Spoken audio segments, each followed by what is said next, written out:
Sural Palace was one of the Jain chieftains who ruled a kind of a geographical location in the undivided South Canada, and there were almost 8 to 9 chieftains ruling different areas. ಈ ಅರಮನೆ 500 ವರ್ಷದ ಹಿಂದೆ ಬರೇ ಮಣ್ಣು ಮತ್ತು ಮರ ಉಪಯೋಗಿಸಿ ನಿರ್ಮಾಣವಾದಂಥದ್ದು. And the original palace was almost comprising of 7 courtyards.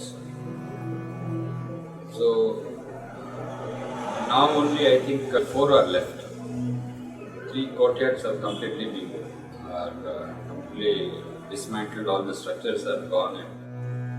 The first one was in front of the Hebbagilo. There is a nice small ground which had an elevated platform on either side. So after Hebbagilo, you enter there. You have a large courtyard called Rajangana. So after the Rajangana, you come across one courtyard called Perdur Magane Chowdi. Magane is another terminology for a revenue area, and that Perdur Magane Chowdi had the most unique bracket assembly. So you have a pillar, you have a capital, and over the capital you have brackets. The first floor, they had a very unique roof, and that particular area overlooked a vast field, paddy field, and on the left was the Darbar Chowdi. Darbar Chowdi sadly is completely lost, destroyed. And you will be surprised that it was destroyed by ASI, Archaeological Survey.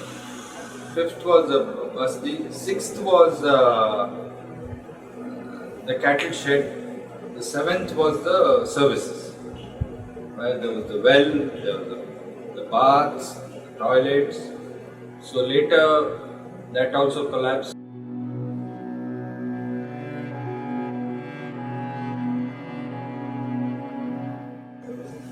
The term mud palace was coined by Vijayanath Chennai, who had done the heritage village in Manipal. Mr. Chennai, he contacted ASI. He struggled to get ASI to restore the place, but unfortunately they themselves destroyed it. Sural, of course, the Hebbagilo Chowdi has granite base, but the other corridors and all that which formed the Rajangana courtyard, all those pillars didn't have granite base. So all those bays of the pillars were destroyed.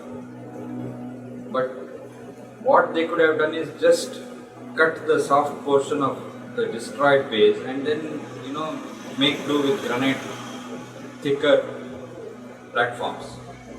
But they chose to replace those pillars, and they ended up replacing it with newly carved pillar, and of course they changed the character because the original character was not maintained, and those pillars were again made out of sourced from present timber, which of course was not as seasoned as those timbers which was used when the palace was built.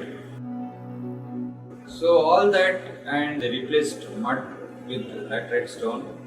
Laterite was also okay, but because laterite is nothing but compressed earth, so you can probably say, okay, we have used laterite, but they used cement, which was not supposed to be used. They could have used lime mortar with jaggery, the traditional recipe. They didn't use that. So ASI went on building, and that Darbar Hall was completely dismantled, rebuilt, and the old technology is about a column and the beam. You have the joists which support the false ceiling, and there are planks, and over the planks there is a layer of earth, which is as it provides as insulation, and it also provides as the upper floor. So when they dismantled it, they removed all the mud. and they didn't know what to put on top. So they came up with this bright idea of what about putting laterite stones. So they put laterite stones on top of the wooden ceiling. Without realizing that, they had increased the weight probably 25 times. Because laterite stone is so compressed, so dense compared to a layer of mud of the same. So for the same square area, a laterite stone will weigh at least 25 times more than the mud. But nevertheless, because the wooden columns were strong and thick, and beams were thick, it stayed.